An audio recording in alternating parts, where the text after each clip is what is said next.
Ladies of Letters by Lou Wakefield and Carole Hayman.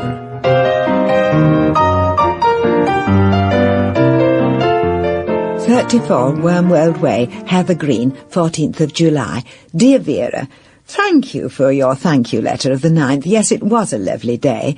It was kind of you to write a thank you note. So few people bother now, and I did enjoy your company at the reception.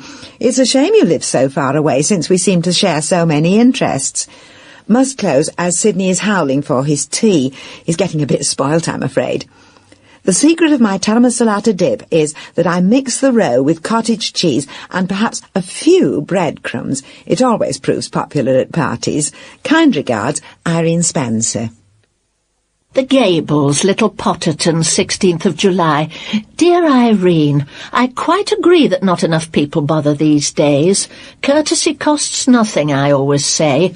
Unless you count 26p for the stamp, isn't it an awful price? You will miss Leslie at first, I'm sure. She's a lovely girl, and looked magical in her wedding gown. Still, Keith seems a pleasant chap. I tried your taramasalata on the vicar's wife, and she said she'd never tasted anything like it. Exchange is no robbery, so here's one of my standbys. Crumble a packet of digestive biscuits into a pan of bittersweet melted chocolate and butter. Mix well. Turn into a flat pie dish and press well down. Pop into the freezer. Delicious as a tea-time snack or cut into squares as petit fours. Well, I must close, as it's time for a book at bedtime. It's the Boston Strangler this week. All the best, Vera.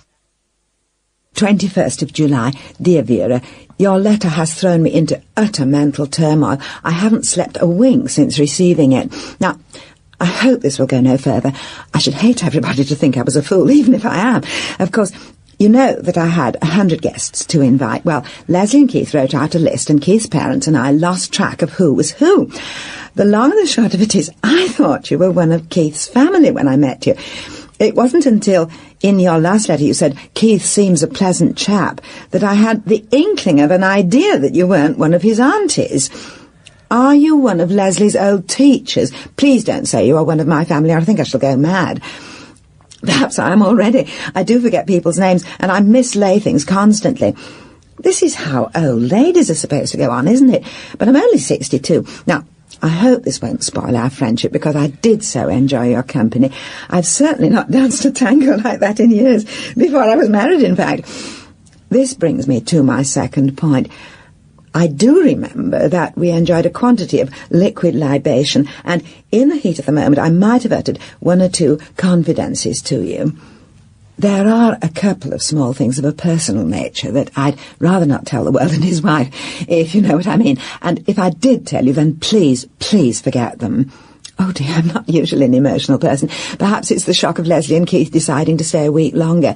If they'd come home as planned, I could have asked Leslie who you were. But then, again, perhaps I wouldn't have. Children get so irritable when you forget things, don't they? With sincerest good wishes, Irene. 30th of July, my dear Irene. Sorry to have been a while answering your letter, and I do know what you mean about this absent-minded business. Only yesterday I set off to the shop for toilet paper and came back with a tin of cherry blossom and 20 cigarettes. I wouldn't have minded, but I haven't smoked since I was 12. Sometimes I think I would forget my own name if it wasn't on a chain round my neck. Karen gave it to me for my last birthday, and I wonder if it wasn't a hint. No, I'm not from either side. I'm an old friend of Betty's, and as I was staying with her when she masterminded your catering, I thought I might as well give her a hand. The salmon mousse and the blue cheese quiche were mine. I do recall having one or two sherries, but I've no memory at all of dancing the tango. Are you sure it was me? As to any confidences, I can assure you they are quite safe with me. Betty says I passed out as soon as I got in the car. It's nice to think that you felt you could confide in me, though. I've often longed for a friend to talk about personal matters. Men don't encourage intimacy, do they? I always felt rather a hysterical fool if I got emotional about anything with Gerald. How have you filled your extra week without Leslie and Keith? Pity I didn't know sooner, or you could have popped up here for a couple of days. Must stop now, as Mabel is at the door. I expect she's on the borrow again. Take care of yourself and steer clear of the sherry bottle. All the best, Vera. 2nd of August. Dear Vera, I don't know quite what you mean by your parting remark about staying away from the sherry bottle. Tippling has never been a vice I have fallen foul of, and sherry has never been my drink. I can assure you that the reception was the exception that proves the rule, and if a mother can't get tipsy at her only daughter's wedding, I don't know what to think. I have tried your recipe, but I found it rather rich. Yours sincerely, Irene Spencer. The Gables, 10th of August. Dear Irene, just a note to let you know I've had a little spell in hospital. I've still got my arm in a sling. The fact is that I had a silly fall the very morning your letter arrived. I was running upstairs to get my writing paper, and the dog had parked himself right at the top. I was in a bit of a state, just didn't see him, and down I went. I've had concussion, cracked ribs, and a nasty sprained wrist. Hope you are keeping well. Yours, Vera. 12th of August. Dear Vera, words cannot express the remorse I feel at having caused you such misery. I remember only too well when I sprained my ankle on the garage door to conjure up visions of black swelling and agony. It is one of those swing-up-and-over affairs, and Clive was in such a hurry to watch the cricket and was hooting at me to make haste. Somehow my slacks had got caught up in the mechanism. As I threw the door upwards, I suddenly found myself hanging upside down, suspended by one leg. The pain was excruciating, and I was in too much physical distress to see the humorous side of it, which Clive certainly did. Afterwards, at dinner parties, he used to joke that seeing me like that almost made up for missing both and making the winning century. I feel so culpable, is that the right word, for making you fall. If I hadn't written that rather starchy letter, you wouldn't have been running upstairs at all. Leslie's yoga teacher says that negative energy is bound to beget negative results. And I must say, now that I've had proof positive, I'm going to buy one of those ionizers to see if that will charge the atmosphere at home in a more constructive way. And I'm going to stop taking the tablets the doctor prescribed. They make me feel so depressed. I hope you are enjoying the flowers I sent. I asked for a mixture of yellow, always such a cheering colour. The girl at the florist's looked as if she'd understood me, but you never can tell. Incidentally, I did enjoy your chocolate square recipe. I said it was rich because I was angry, but in actual fact I gorged the lot. With kindest regards, Irene. 27th of August. Dear Irene, you are a silly to think that I blame you for the fall. The flowers were lovely, sweet peas in pink and mauve. I always think they are so urethral looking, though they don't last. Mabel had to clear them out by the time I returned from my few days away. Did you get my PC? Mabel didn't receive hers until 2 days after I was back. You might as well send stuff by carrier pigeon. In case you didn't, an old friend of mine, Ethel Roscoe, runs a guest house on the coast, and I popped off there for a few days. Ethel's a great one for chat. In fact, most nights my head was ringing by the time we got to bed. But all the cooking was done by hand, and the views from her bay window are quite panoramic. Of course it rained like a drain the whole time, but nothing drives the blues away quicker than a brisk walk in a howling gale. I found a couple of petals in the pocket of that two-piece I wore at the wedding. I believe they're off your hat. Do you want them back? Do you want them back? They are rather crumpled, I'm afraid. Best regards, Vera. 28th of August. Dear Vera, what a coincidence that you know Ethel Roscoe. I knew her before she moved to the coast, and you are absolutely right when you say she's a chatterer, mostly rather catty gossip unfounded on fact, although I'm sure she wouldn't remember me. Don't bother returning the petals. I shall snip the remaining blooms off and use them as the central theme for my Yuletide table decoration. Leslie should be about ready for some home cooking then. I've hardly seen them since they've been back. Oh, well, I suppose I was the same when I was first married, until I learnt that a mother really is a girl's best friend. Unfortunately, my own mother passed away shortly after I'd learnt to appreciate her, a tragedy that I have regretted bitterly ever since. Well, cheerio for now. Take care of yourself and don't overdo things. Kind regards, Irene.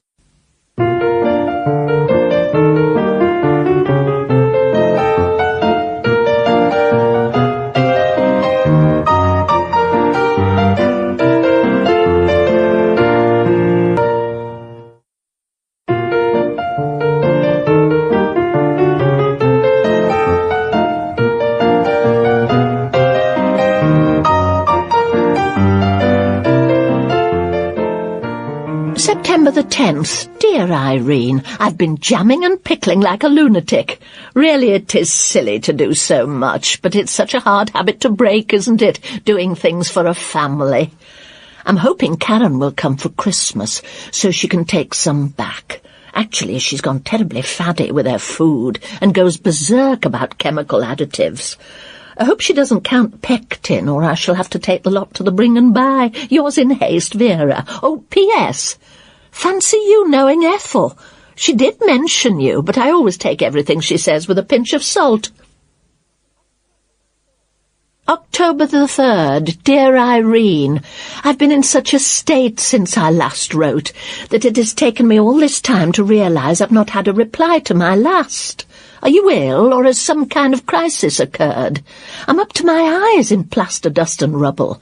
The builders came to replace a tile in the roof, but one of them put his foot through the ceiling and brought the lot down. They had to take up the carpet and then discovered some beetle in a floorboard.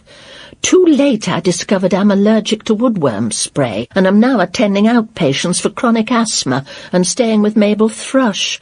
Write to me at home. I pop in once a day to collect the mail. Yours affec. Vera. October the 7th. Dear Vera, I'm absolutely fine, thank you. I do hope you are more organised with the builders now. Personally, I always pay that little bit extra and get a reputable firm. It saves money in the long run. To be frank, I didn't write at first because of my annoyance over Ethel Roscoe. I bet I know what she said about me, and it has very little basis in truth. Clive was very drunk at the time. But it's all in the past, and if you see her again, do please give her my kindest regards, and tell her I hope her son is better now. He went to prison, you know. I think that's why she moved. I can't write more just now because Bill is coming over to take me out to a dinner dance. Life has been so hectic since he has been paying his attentions, and it has perked me up no end. He is a widower whose wife died very slowly and painfully last year, and I have never seen a man so devoted. Actually, he was at Leslie's wedding. You may remember him. He wore a grey morning suit where most of the men wore tails. He is what used to be called a gentleman. Actually, most Sundays we go out for a run in his car, and Bill says he knows an exquisite French restaurant quite near Little Potterton. He says he would be delighted to take us both there for Sunday lunch. Would you enjoy that? Life can be so lonely on your own, I know. Anyway, the 1st and 3rd Sundays in November would be fine with us. Anyway, the 1st and 3rd Sundays in November would be fine with us. Do take care of your asthma. There's nothing worse than a nasty chest. Fondest wishes, Irene. October the 20th. Dear Irene, how pleasant to hear from you at last. I'm so glad you haven't allowed your new interest completely to take over your life. I do remember Bill from the reception. He was the one who dropped the salmon mousse all down his front, wasn't he? Do come over and see me one Sunday, though I can't recommend the restaurant. It's called Les Liaisons Dangereuses, and I must say their menu bears the name out. I certainly wouldn't put a strawberry Pernod sauce with halibut. However, if you would like to sample some less recherché dishes at my humble abode, I'd be delighted. It would have to be the 3rd Sunday, as the 1st is the blood donors' remembrance service, and I always do the flowers. Best wishes, Vera. P.S. My chest is much better. Mabel Thrush knitted me a thermal boob tube. November the 29th. Dear Vera, a little thank you note for such a pleasant day. You look quite different to how I remembered, although of course you were just the same as your letters. The lunch was superb. I've always admired people who cook in an exotic way. Personally, I am a plain cook, but then so many men say that is what they like, don't they? I know Clive did. Anyway, Bill thought it was absolutely gorgeous, and on a par with Les Liaisons Dangereuses. I was so pleased that the two of you got on. It's so nice when one's friends like each other, isn't it? He's not stopped going on about how nice you looked in that two-piece from Mark's.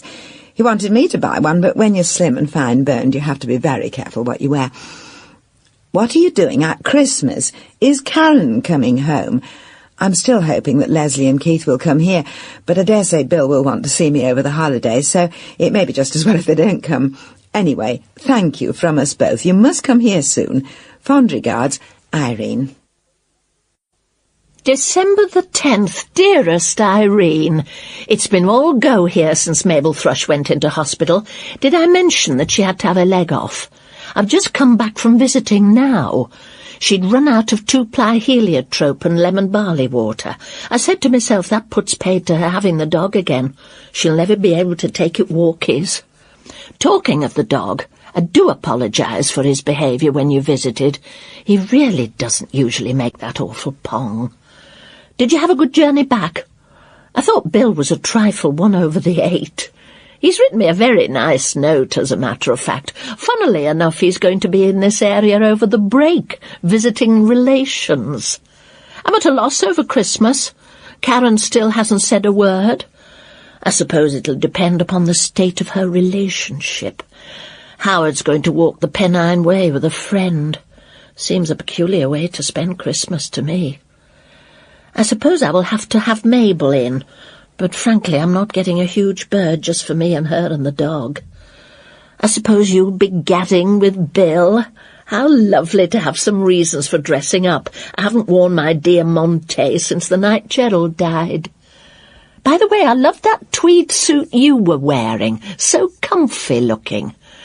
Don't take any notice of Bill. You've got your own taste and style, most definitely. I'm off to do some Christmas shopping now, so I'll close. Love, Vera. P.S. What an awful thing to say about Mabel. I do hope you realised it was only a joke. 22nd of December. Dear Vera, I hope this parcel gets to you for Christmas Day at this short notice. I'm disappointed at not seeing you at Christmas, but it's my own fault for just assuming. When Bill mentioned yesterday that it was his mother-in-law he'd be staying with, I immediately understood that it would be quite improper for me to go with him. Anyway, it doesn't matter. I've had to do emergency shopping today since I hadn't expected to be doing any catering. Leslie and Keith had arranged to spend Christmas with his parents, but now they're all coming over to me for Boxing Day. Anyway, have a lovely Christmas. Kindest regards, Irene. 2nd of January, dear Irene. I'm so glad you made that unexpected visit on Christmas Day, even if you did find me up to my elbows in sage and onion. How lucky your friends happened to be driving up this way. I do hope the day was pleasanter for you than it was for me. Frankly, I was in that much of a fluster with Karen just descending out of the blue and Bill dropping by at 9:30 on Christmas morning for a sherry. I didn't know whether I was coming or going. What a shame you missed him. Boxing Day was much nicer. Bill took us for a run in the afternoon. Actually, Karen refused to come. She and Bill had words over South Africa when we were eating our Stilton and grapes. Karen was in a towering rage the whole of the holiday. She and Kevin are having a trial separation, but she only found out on Christmas Eve. Karen left this morning with half the turkey. Kevin rang on New Year's Day and said the trial was over. Karen said she supposed he'd emptied the deep freeze by now. I shall fricassee the rest and take it round to Mabel. She would come out on New Year's Eve. I was going to a do at the Undertaker's Hall. They always have such glorious flower arrangements. But of course I felt I had to stay with Mabel. I saw the New Year in with a glass of Lucozade. Mabel drank her denture water by mistake. Well, toodle pip and Happy New Year. Bill said I must pop down and see you both soon. He mentioned a holiday cottage weekend. All the best, Vera. 28th of April, dear Vera. I was clearing out my drawers this morning, and I came across your letters. I was clearing out my drawers this morning, and I came across your letters, and I've been plunged into soul-searching and depression all day. Looking back on that awful time 2 years ago, I feel really stupid and ashamed, and if I had my time over again, the whole silly episode wouldn't have been allowed to come to a head. But there you are, it did, and what's done can't be undone. I think that if only I'd kept my cool and laughed it off, as I noticed Marjorie Proops recommended to a girl in the Mirror who was in a situation similar to mine, then the whole thing would probably have blown over. Anyway, it's no use crying over spilt milk, and we can all be wise after the event. I don't know if you're still at the same address, but if you do get this, I'd be overjoyed to hear how you are. Leslie's had a little girl, and they're thinking of going to Australia. All for now, in case you're not there. I don't want all my news falling into the wrong hands. With sincere good wishes, Irene Spencer.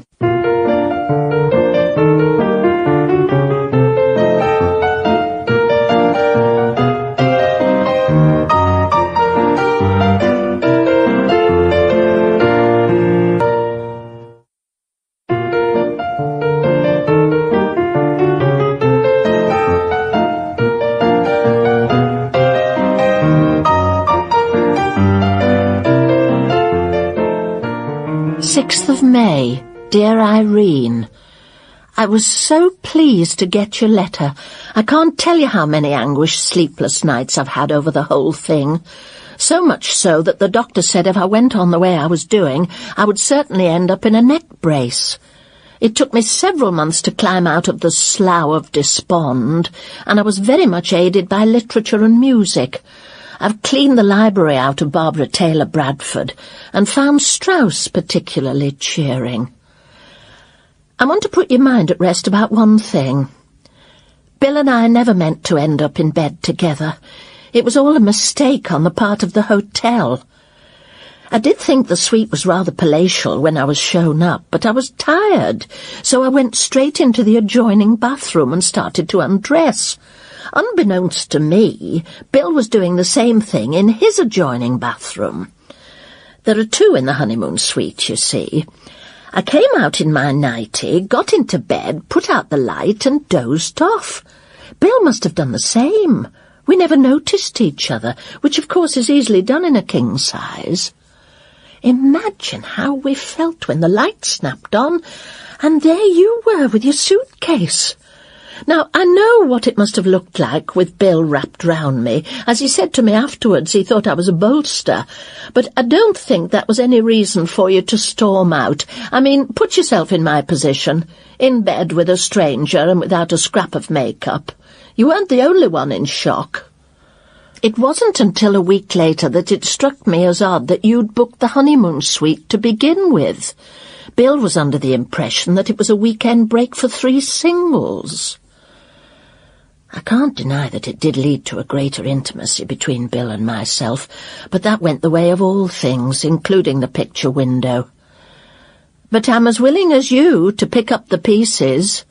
Mabel Thrush is dead, as is the dog, and life can be awfully lonely. Yours, Vera. 14th of May. Dear Vera, thank you for your letter, my dear. Although my first reaction was to get in a rage all over again, which I can ill afford with my blood pressure.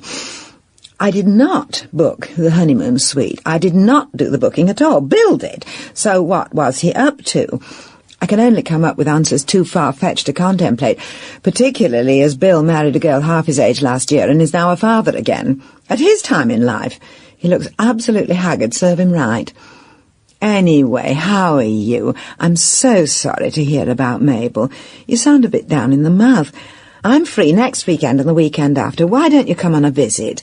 It would be so pleasant to see you again and discuss old times. Well, some of them. Let me know your plans and I'll roll out the red carpet. With kindest regards, Irene. P.S. What's all this about the picture window going west? Surely not. The best thing about your living room is being able to see out. 16th of May, dear Irene. I can't come this weekend, as it's over to Great Potterton for their bring and buy for the disabled, but I could come the weekend after. How about if I came on the Wednesday and stayed till the Tuesday? Oh, I haven't even said thank you for the kind invitation. Of course I'd be glad to keep you company. I'm sure it's very depressing having time on your hands on a Sunday.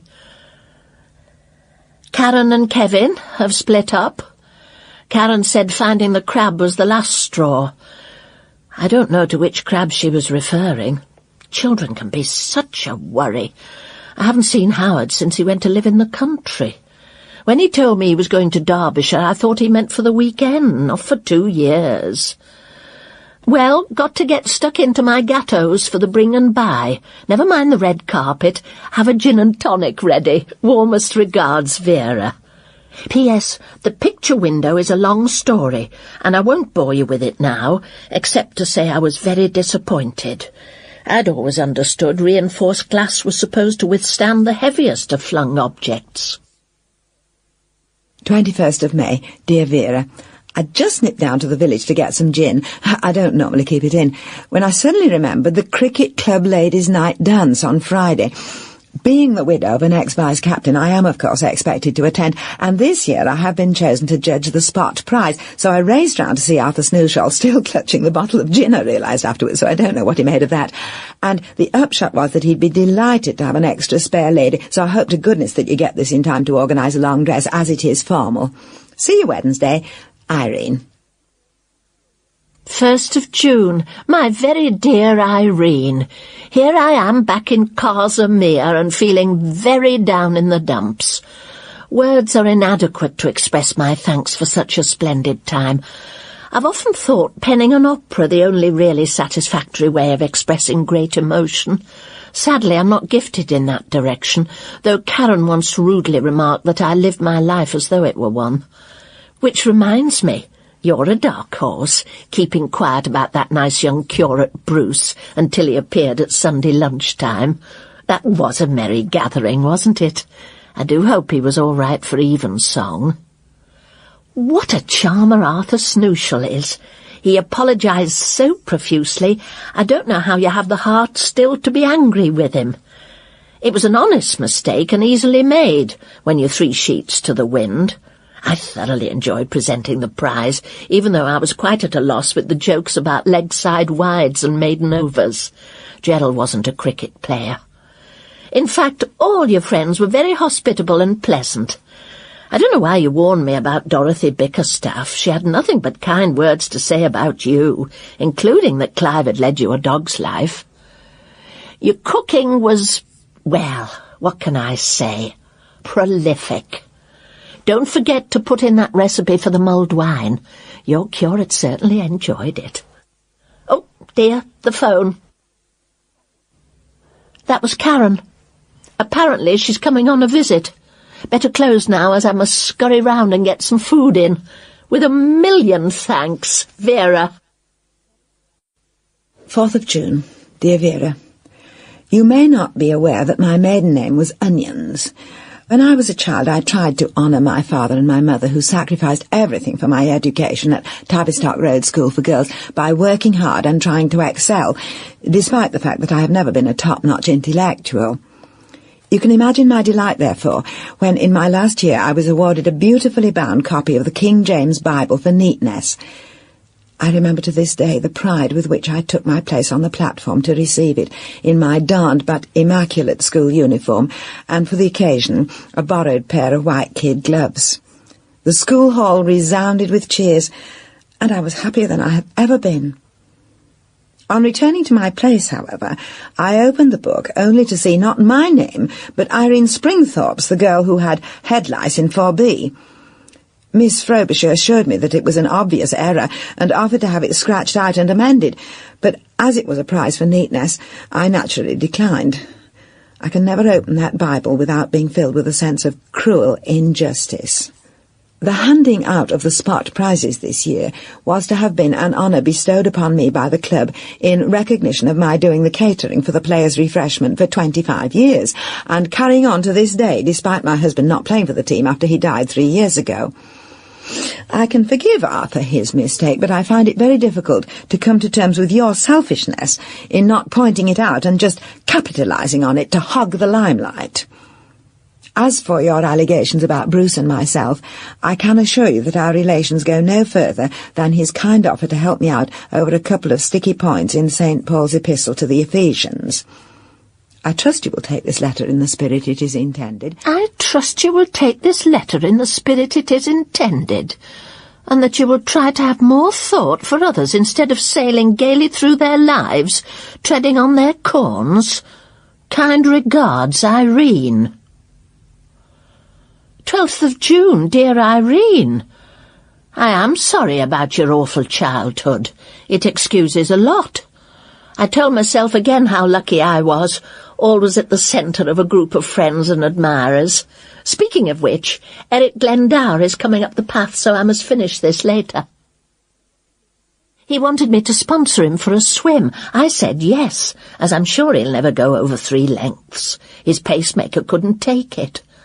Last week Mavis Peake cost me an arm and a leg on a sponsored ice dance for pensioners.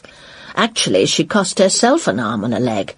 During the rumbas, she fell over and broke her wrist and her ankle. Karen's obviously got something on her mind, but I'll be the last to know it. Well, my dear, I'm sure in a saner moment you will realise how highly I value our friendship. As I said to Karen, I had no idea women could be so close. At last I know what it is to have a sister. She said, where had I been for the last 20 years, had I heard of the women's movement? Hoping you feel better soon, Vera.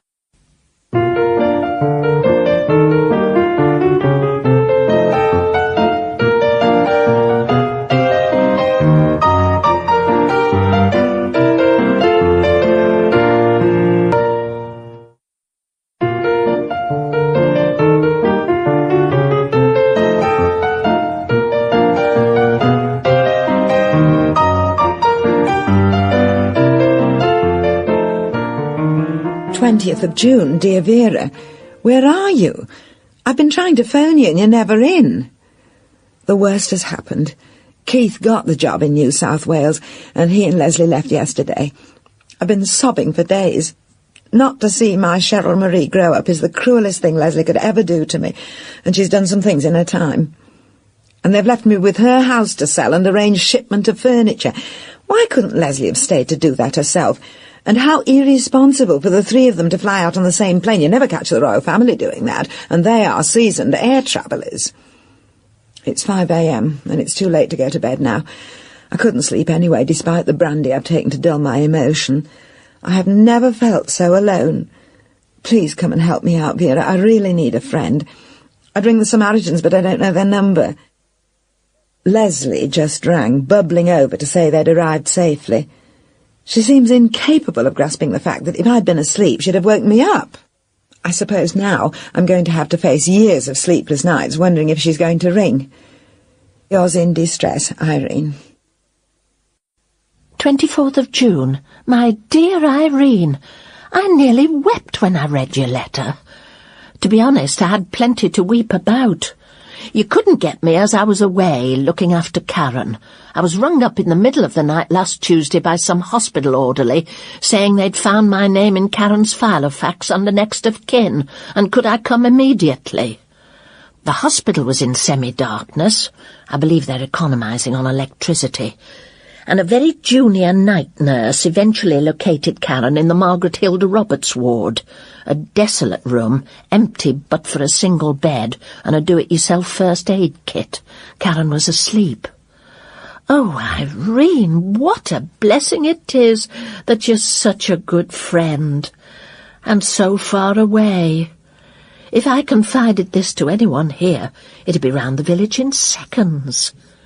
Karen is pregnant. The ward sister explained that Karen had been rushed to hospital with a suspected miscarriage. They'd needed to give her a blood transfusion, and as they didn't have any handy, they'd phoned to see if I could donate some. I was rolling up my sleeve when she said not to worry, they'd found some frozen in the canteen fridge. I can't describe my horror, rage, despair, etc. When she woke up, her first question was whether she'd lost the baby. I said, unfortunately not, but we'd just have to grin and bear it. She told me not to be so F-word stupid. She wanted the baby desperately. I'm afraid I lost my temper. Years of pent-up grief came out. Starting with the time, aged 3, she'd set fire to a teddy bear I'd had since I was a baby. She just stared at me, and when I dried up, said I'd better make use of my hospital trip to visit the psychiatrist. I retorted that I hoped the blood transfusion hadn't been infected, but in any case the baby would probably have hooves, as it had come from a pound of calf's liver. The awful things one says in the heat of the moment. Then the sister said they needed the bed, and could I take her home now? That's where I've been ever since. I can't face going out of doors, so you're welcome to come to me, my dear, and I'll do my best to cheer you, but be prepared for a wrung-out dishcloth. Yours as ever, Vera. 4th of July. Dear Vera, I hope your spirits have remained up since I left, and I'm quite sure once you see your grandchild you'll see how wrong you were to be upset over its coming. Nothing can compare to a grandmother's joy, a baby of your very own without the usual messy and inconvenient ways of getting it. I enclose a card for Karen for you to forward. I've sealed it, but there's no big mystery, just a get well and congratulations combined. Remember what I said about Christmas and start looking at the catalogues. If we go early, we'll be back in plenty of time before Karen needs you. And forget Saga, I don't want to be stuck with a load of old people. Your friend, Irene. 4th of July. My dear Karen, just a little thank you note for all our lovely chats. If I had a daughter like you, I'd count myself as truly blessed. But try to be kind to your mother, dear. Our generation had different ideas about things, and not all of us have managed to adapt our way of thinking as yet. I've thought over your little problem, and I stick by what I said. Don't tell her till after it's born. You never know, it might be very pale, and she might never need to be any the wiser. I'll try to drop the odd casual mention about the plus side of our Commonwealth friends, but don't hesitate to ring me if you need a chat. Fondest wishes, Reen. 28th of July, dear Irene. You're right to keep yourself busy. It's the best cure for desperation.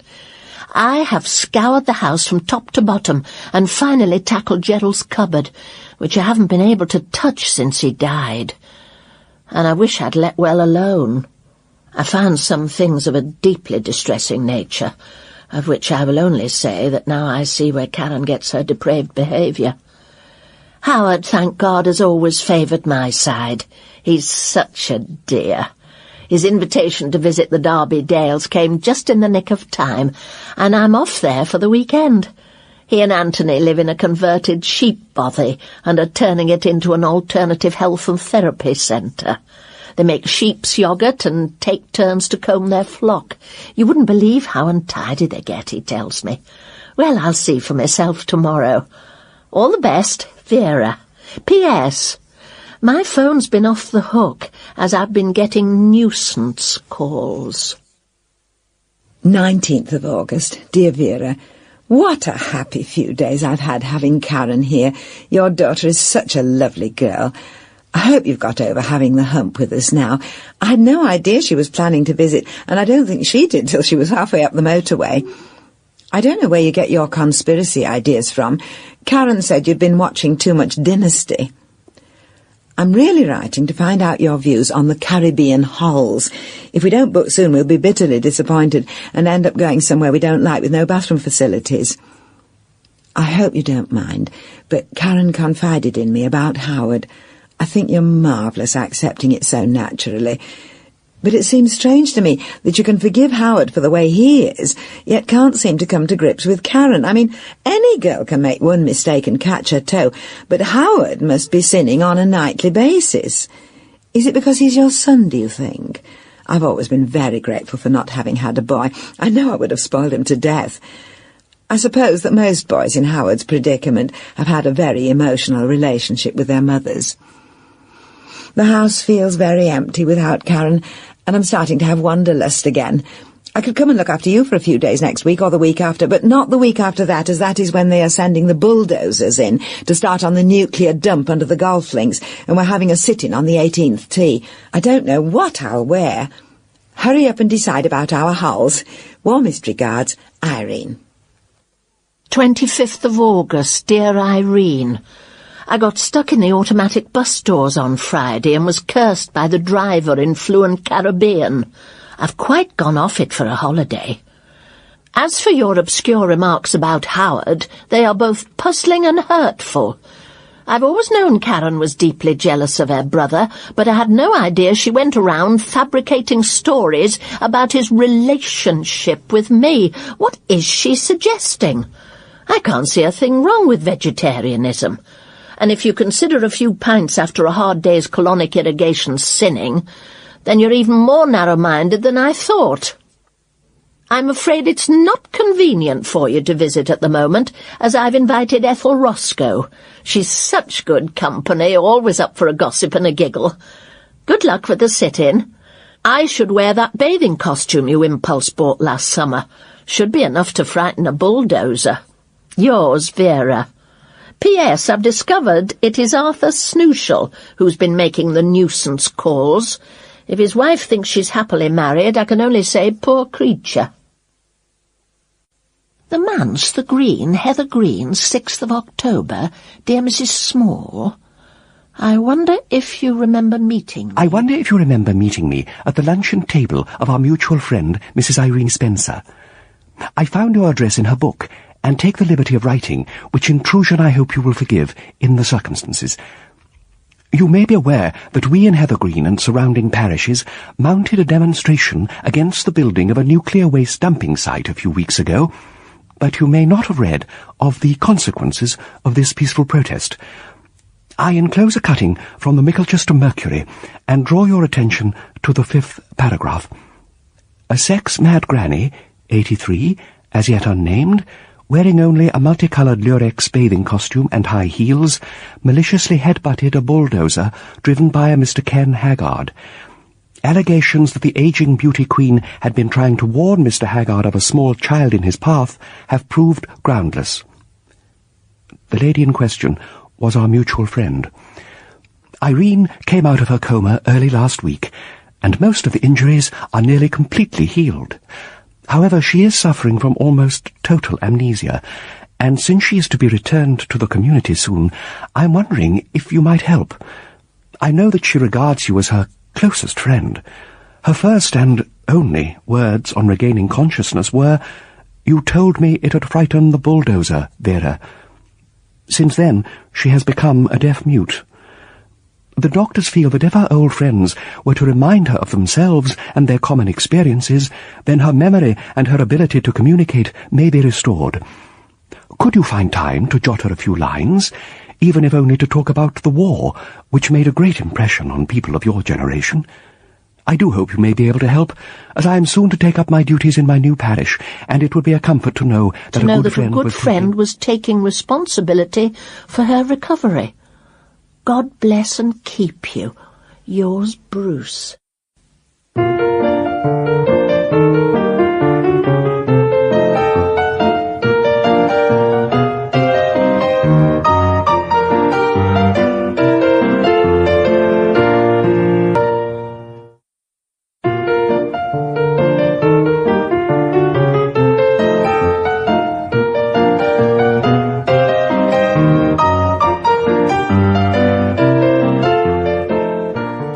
of October.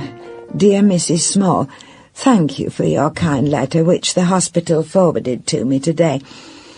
I stumbled on some other letters of yours the other day, and I was wondering if you'd crop up again. It looks from the last letter you wrote me before the accident as if I'd upset you, for which I can only apologise and assure you that, as far as I'm concerned, the hatchet is well and truly buried. I have got to grips with the fact that I have a daughter called Leslie, as she has phoned me a couple of times in the middle of the night. I can't say I'm much drawn to her. She has a very shrill edge to her voice and seems to think I'm to blame for everything that's ever happened to her. If I've been as wicked to her as she tries to make out, it's a wonder the NSPCC didn't send me to the gallows years ago.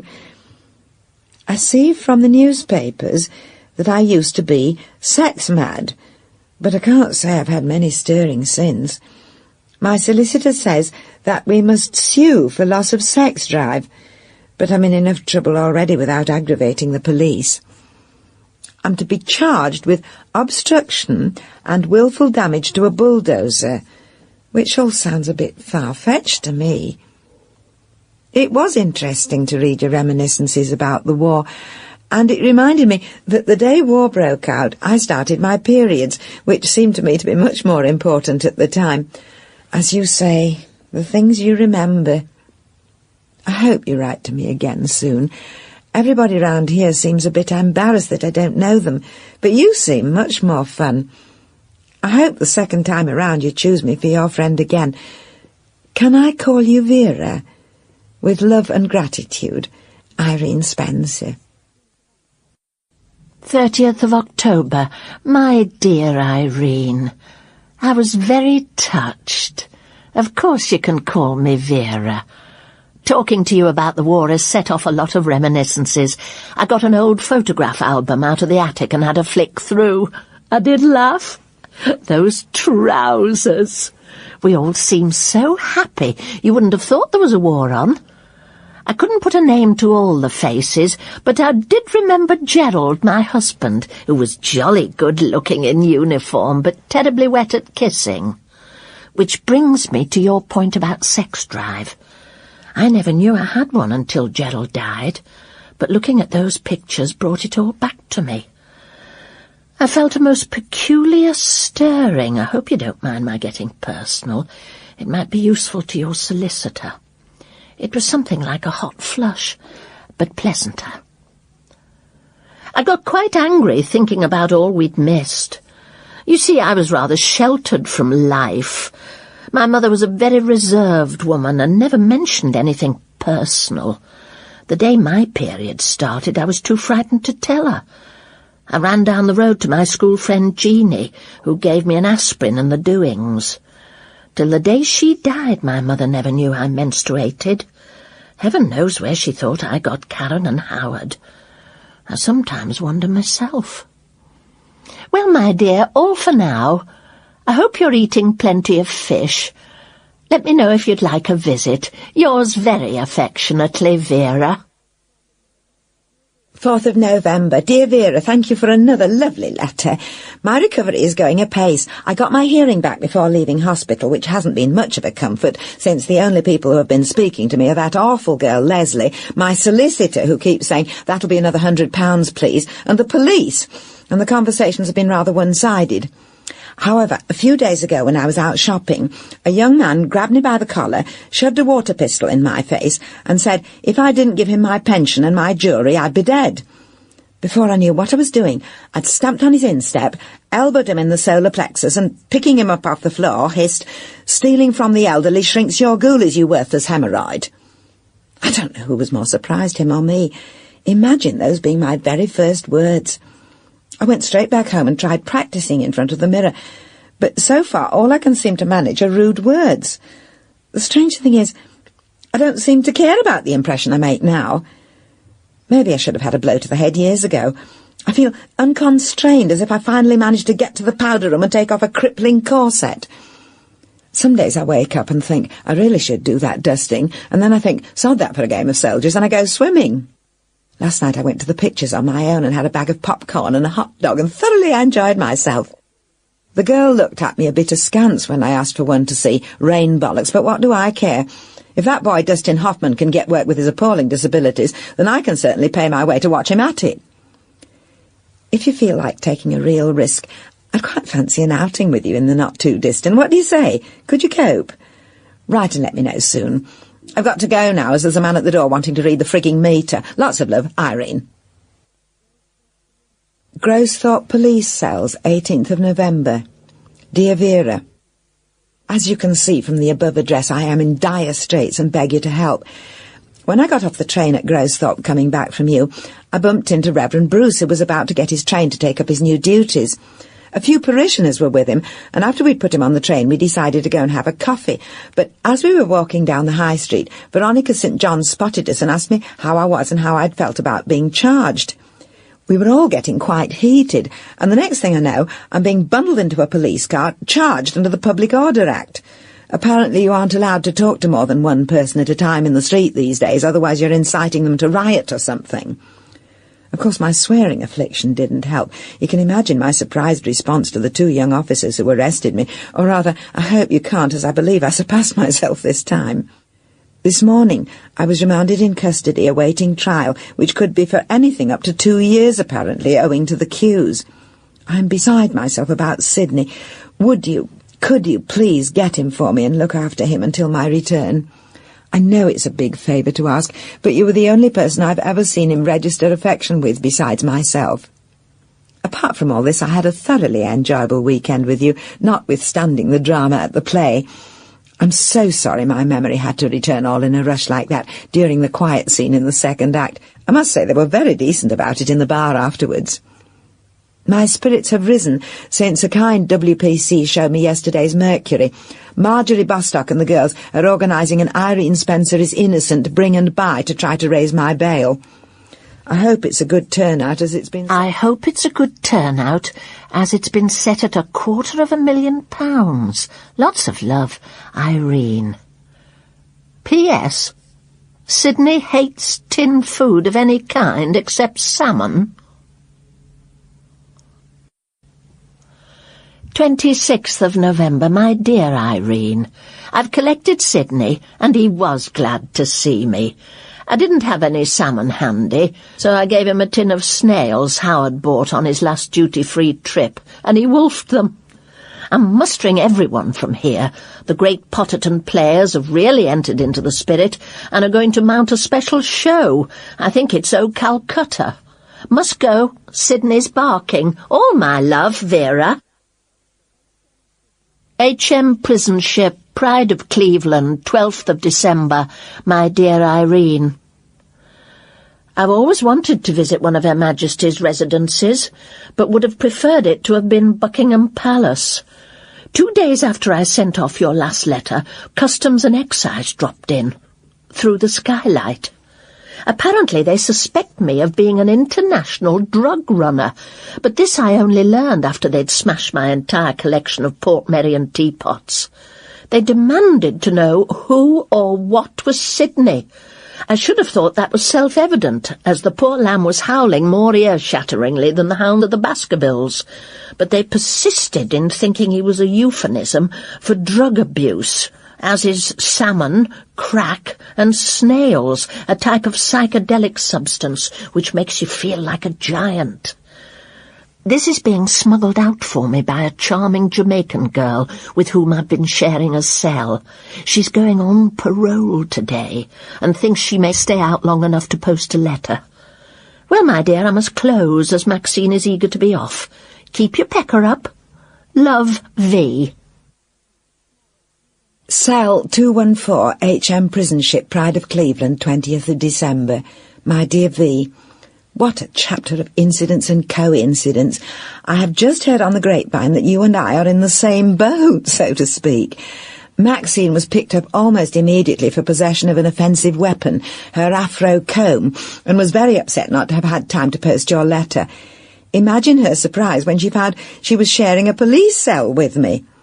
I'd just read your letter, and she was telling me how you'd been keeping their spirits up with songs from the Blitz and your impressions of the warders when we were bundled up with our few possessions and shipped out here. News of your famous impersonations have reached our ears down here on deck. F, you are awful. I bet the governor never said anything like that. Listen, my dear friend, rest assured that you won't be in for much longer. I have made a deposition to my lawyer. Well, I will have when I'm allowed to send it, stating your innocence re your connection with the drugs ring. I'm going to give this to Janice now, who's on kitchen duty, so she can give it to the girl on your deck. It's very pleasant, this feeling of comradeship, isn't it? No wonder they go on about the brotherhood of man. Seems silly that it's taken prison to introduce me to the sisterhood of women. All love, Irene. Kiss, kiss.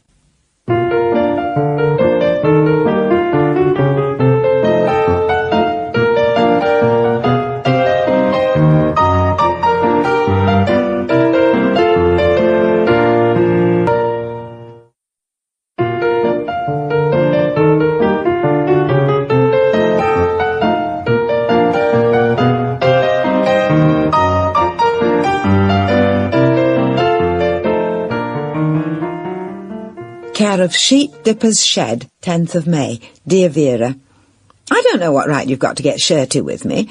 If you're cross about me saying you're insane, you must be mad. I am perfectly compos, but I wasn't too proud to be declared unsound of mind if that meant my liberty. I'm very happy to be out, despite the fact that I'm working my fingers to the bone up here at Howard's. I know he's told you that he and Anthony are gay and that you're upset. But so what if they love one another? Your granddaughter Sabrina has nappy rash and colic. Karen's eczema has flared up again. Howard has alopecia and is down to 9 stone 2. Sydney's got enteritis, and Anthony's ingrowing toenail operation was not a success, but I'd sooner be here than in that hellhole of a prison ship. See sense and be insane. Best wishes, Irene. The Gables, Little Potterton, 14th of July. Dear Vera, I don't suppose you'll be interested, since you have apparently given up all concern for your erstwhile life outside, but I have moved into your old house for a while. I came here to get some peace away from Sheep Dipper's shed. In that respect, I do miss prison life. Being banged up in solitary can sometimes be a blessing. I sold my house when I came out in order to pay our legal fees to the lady barrister and to fund your appeal. There's still some money left, so don't worry, I shan't be a drain on your resources. I'm sorry you've decided to give up your fight and spend the rest of your allotted inside. I had hoped that you and I would spend a jolly retirement together, perhaps travelling the world and doing everything that women of our generation could never do when our husbands were alive. Still, to each one his role. Thought for the day in today's Daily Mirror. And who am I to keep you from your destiny? I had a postcard from Leslie the other day. Keith has left her for another woman, and she's wondering if I'd like to go out there to look after Cheryl Marie while she gets on with her new career in real estate. But after my recent experiences with Karen and Sabrina, I intend to give a wide berth to spoiled children in future. Kindest regards, Irene. Sheep Dipper's Shed, 22nd of July. Dear Irene, snatching a few moments from washing nappies to put pen to paper, or rather quill to recycled papyrus. Excuse the bumps and blotches. I've just cooked supper for 6 adults, a baby, 12 sheep, 3 dogs, 11 cats, 2 goats and a donkey. Even Jesus would have had trouble making a whole wheat loaf and a couple of free-range trout go round that lot. They are so incompetent. I can quite see why you left. We have a visiting Swami who meditates on the lawn, and who dyed my new underwear orange, and an out-of-work actor chum of Howard's who's helping in the shop. Clearly he's been helping himself, since the till has been out 3 days running. I've just realised you must be wondering what on earth I'm doing here. Well, it was all Arnon's doing. He was my therapist, a top Harley Street man consigned to shipboard duties after publicly announcing the government was balmy. He explained to me that staying inside was fulfilling my need to be needed, and that now the literacy class I was running had mastered Janet and John, I could leave them to themselves with the reading. He said he'd give me some LSD and we'd leave the rest to fortune. It was very dramatic. Apparently I shredded a sail with my bare hands and splintered the deck with a hatchet. I came to in a straitjacket. Eventually the governor signed a release form putting me in care of the community. It seems that if you are mad, you're safer on the outside. Everyone there's doolally. About the house, stay as long as you like, though I must say I do miss the garden. How true those sentiments, Wordsworth's, I think, about being closer to God in a garden. Not, I'm afraid, that I believe in God. There, I've said it. I've come to the conclusion that it's a gigantic con trick to keep women in their place. Ask yourself who it is who arranges the flowers, irons the vestments, scrubs the flags, bakes the cakes, and yes, who sits in those uncomfortable pews while some ridiculous twit drones on about duty and self-sacrifice.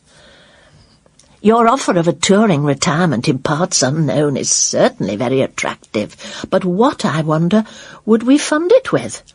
Write soon with a few of your cheery words. Your ever dear friend, Vera. The Gables, 10th of August. Dear Vera, what an extraordinary story regarding your release. In fact, what an extraordinary turn our lives have taken altogether. It's almost as if we'd never lived before, what with the mundane round of bottling and jamming and bring-and-buys. And now we've both been in prison, both survived it stronger and wiser, and with, I think, a stronger sense of life's adventure. Now that I know you're safe and well, I've been concentrating my psychic powers on drawing good luck and money to us both. I don't know if it's had any effect your end, but so far nothing has happened here. I tend to agree with you about God and the church. It is all a con trick to keep us in our place. But I feel very strongly that there must be something else, some rhythm to life, some force of good and equally of evil, some otherness or isness linking us all to the whole or something. Damn it, someone at the door. Hang on. Well, I don't know what to say. My dear, my prayers are answered. You remember the demo which led to my arrest? How could you forget? We desperately needed funds, so Arthur Snooshall organised a raffle, and after all this time the blithering thing has been drawn, and I've won first prize. And you'll never guess what it is. A Dormobile camping van, fully fitted and equipped.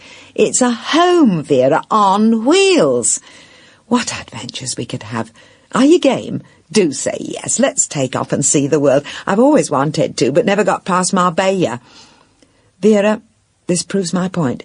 There is a purpose to prayer and positive thinking, and magic does exist. Vera, I dare you to come with me and see the world. What have we got to lose? Right back sooner than soon, and hi-ho silver away. Your buccaneering friend, Irene. 14th of August, my dear Irene. My first response to your letter was a whoop of joy. Yesterday I heard that my bank manager has made some terrible errors with standing orders.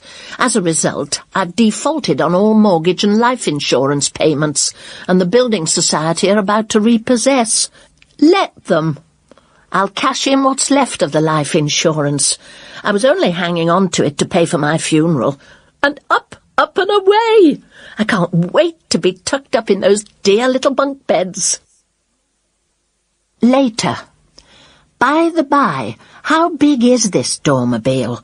Space is so important in relationships. Arnon taught me that. I mean, I wouldn't call you territorial exactly, but when I stayed, you did put all my things in the corner and covered them with a dust sheet. Then there are other more personal functions. A home on wheels is just the place to discover the worst about toilet training. And how will you be with foreign food? You can't abide a Coquille San Jacques, and the natives are devils for garlic. Come to that, how will you be with the natives? We've had our ups and downs, and that was when we were living apart. How will we be together? Still later. Anthony was sorry for me. He gave me a set of runes, so I'm throwing them madly. Next morning. The runes said journey, so all being well, I leave Friday. Next morning. Woke in tears with a terrible sense of loss. Oh, Irene, we will be all right, won't we? The Gables, 19th of August. Dear Vera, yes, you've hit the nail on the head. Change is very frightening. But what's the alternative? What use has fear been to us all our lives? It kept me unhappily married to a man who despised me, who couldn't keep his hands off our dinner guests. I'm damned if I'm going to make the same mistake twice, particularly at this late stage in my journey through life. Onwards, ever onwards is my battle cry for the rest of my allotted. We'll work it out if we both keep our senses of humour and try to live and let live.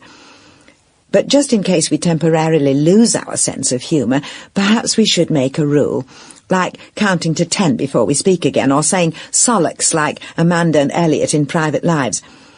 Or perhaps, and this might be most apposite for us, perhaps we should only communicate in writing if we're having a set to, thereby giving a chance for tempers to cool and reason to take over. Think about it. The world is very large, as Elliot told Amanda, and it's going to take us a very long time to get round it, Vera, so we're going to have to pack a great deal of patience and humour. But then, what else has a life with Clive fitted me for, I ask myself. So, if you feel up to the challenge, I shall pick you up at the Bull and Pestle at 10 a.m. on Friday, and we'll motor straight down to Dover, cross on the ferry, and be in France by the time the sun is over the Yardarm. Here's to it. The next time we communicate in writing will be because one or other of us is being selfish and unreasonable, I imagine, so I'll take this opportunity of reminding you, in writing, so you don't forget, that I am very fond of you, despite all your foibles, and I wish you only happiness, contentment, and great adventures. Sincerest and heartfelt regards, Irene. Kiss. An auto route outside Calais.